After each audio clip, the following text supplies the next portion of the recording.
Hello বন্ধুরা, নবদিগন্ত চ্যানেলে তোমাদের সবাইকে স্বাগত জানাই। তো আজকে ভাবলাম সকালে ব্রেকফাস্টে মা বললো যে রাঙালুর পরোটা করবে। তো ফার্স্টে আমাদের এগুলো গাছেরই রাঙালু সিদ্ধ করে নেওয়া হলো, দিয়ে তারপর রাঙালুগুলো ভালো করে সিদ্ধ হওয়ার পরে খোসা ছাড়িয়ে নিতে হবে, দিয়ে এরপর ময়দা দিয়ে মাখিয়ে নিতে হবে, ভালো করে একটা ডো তৈরি করতে হবে। মাই করছিল, ওইদিকে আমি ফোড়ন দিয়ে লঙ্কা দিয়ে আলুর তরকারি করে ফেললাম। তো এরপর হলো বেলারও পালা। তো আমি সেরকমভাবে বেলতে পারি না, একটু একটু আর কি চেষ্টা করছি।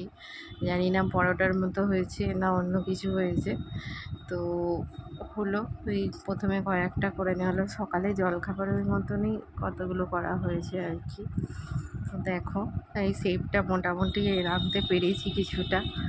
তো এরপর ভাজা হলো, পরোটাগুলো একটু ভেজে নিতে রাঙালুর পরোটা রেডি।